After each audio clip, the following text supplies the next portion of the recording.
Dear Mr. Oak Jones, I am Carol Bridges, Mayor of Chickasaw, Texas.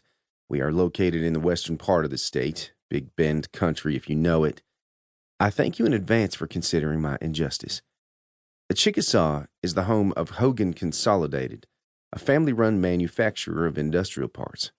Hogan employs 70% of able-bodied adults in Chickasaw, and its philanthropy has sustained the town for 90 years. It's due to the Hogan family we have an art center and a turf field for youth football. Recently, East Coast lawyers and investment bankers have taken aim at the company. Multi-million-dollar claims have been filed accusing Hogan of putting out defective parts. It's rumored the company will be acquired or liquidated outright. Massive layoffs are feared. My constituents work hard, Mr. Jones. They have mortgages and children to feed. I have tried to find answers about the Hogan family's intentions to see whether I or the town can do anything to influence the course of events. Jay Hogan, the current CEO, does not return my phone calls and is seen dining at sushi restaurants in El Paso, 85 miles away, more often than in Chickasaw. I have gotten the runaround from our state and federal representatives. I believe it's their fundraising season. As mayor, I have a duty to explore every possible solution to the challenges we face. I do not read Soldier of Fortune regularly, but my deputy police chief showed me your ad soliciting injustices in need of attention.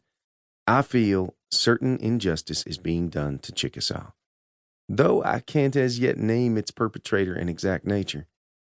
Alonso, our deputy chief, knows you by reputation and assures me these details won't trouble you. Thanks sincerely for your time. Carol Bridges, Mayor of Chickasaw, Texas. Chapter 1. Durwood got to the Chickasaw letter halfway through the sorghum field. He was flipping through the stack from the mailbox, passing between sweet-smelling stalks. Leaves brushed his blue jeans. Dust coated his boots. He scanned for clumps of Johnson grass as he read, picking what he saw. The first 5 letters he tucked into his back pocket. The Chickasaw letter he considered longer.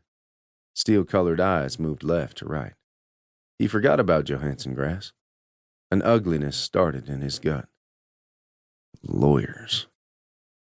He put the letter in his front pocket, then read the rest of the stack. The magazine forwarded him a bundle every month. In September, he'd only gotten 3. At Christmas time, it seemed like he'd gotten 30 or 40. Folks felt cheated around the holidays. Today, he read about 2 brothers who didn't steal a car, about a principal who got fired for being too aggressive fighting drugs in his school, about a bum call in the Oregon State Little League Championship 20 years ago, about a furnace warranty that wasn't worth the paper it was printed on. Durwood chuckled at the organ letter. This one had been writing in for years. Maybe he figured Durwood didn't read them.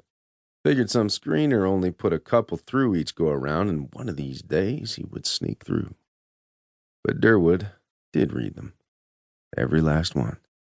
He put the letter about the principal in his front pocket with the Chickasaw letter. Off his right side, Sue Ann whimpered. Durwood turned to find the blue-tick coonhound pointing the south fence line. I see, Durwood said of the white-tailed doe nosing around the spruces. Left my gun back at the house, though. Sue Ann kept her point. Her bad hip quivered from the effort. Old as she was, she still got fired up about game. Durwood released her with a gesture. What do you say about some bluegill tonight instead? See what Kroll's up to. Durwood called Kroll from the house. Kroll, his fishing buddy who lived on the adjacent 60 acres, said he was good for a dozen casts. They agreed to meet at the river, dividing their properties. Durwood had a shorter walk and used the extra time to clean his M9 semi-automatic. Leaving, he noticed the red maple that shaded the house was leafing out slow. He examined the trunk and found a pattern of fine holes encircling the bark. That yellow-bellied sapsucker. Durwood wondered if the holes were related to the tree's poor vigor. Out by the river, Kroll limped up with his jug of moonshine. Vile stuff he made from Jolly Ranchers. They fished. To keep listening to this audiobook, I've left you a link in the description so you can do it. at no cost thanks to Audible's 30-day free trial.